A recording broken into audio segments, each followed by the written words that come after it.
We are wrapping up another busy week here at the state capitol. This is the end of week 12, and next week, of course, will be where the legislature goes on first adjournment. Of course, the big news today, at least in the capitol, was the fact that the governor once again vetoed another bill, this one being the Medicaid expansion bill that passed both the House and the Senate.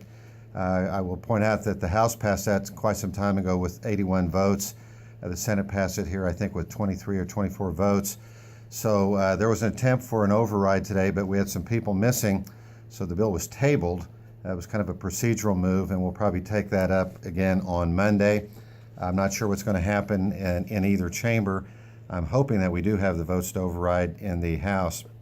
Of course, that Medicaid expansion bill would bring about $1 billion to the state of Kansas. Now, there is a cost to that. It's about $70 million, but given the fact that we've been borrowing money from other sources, to pay for our Medicaid activities here in the state, this $1 billion would definitely come in handy.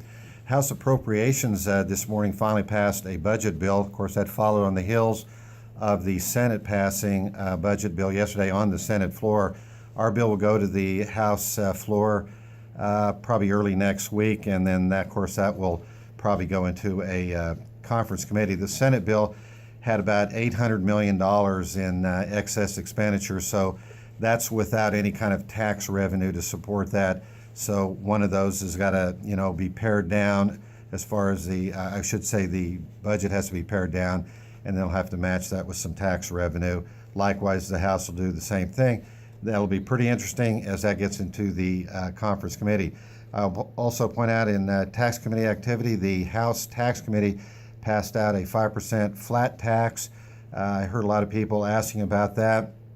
I don't see that getting a lot of traction in either chamber this year. Just doesn't come up with the revenues that are necessary. And then there's also concern what it does to the bottom tax bracket folks when you do something like that, because that actually increases their taxes.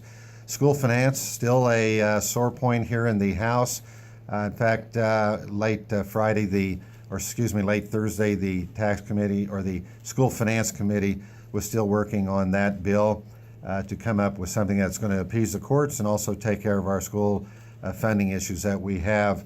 And subsequently, they're having real trouble coming to an agreement in that committee, a series of amendments being made, and subsequently they have not come up with something, but I suspect before the end of the week they will.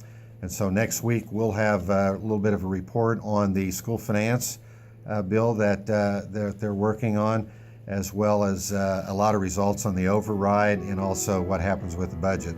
That's your wrap up for week 12. Thanks for listening.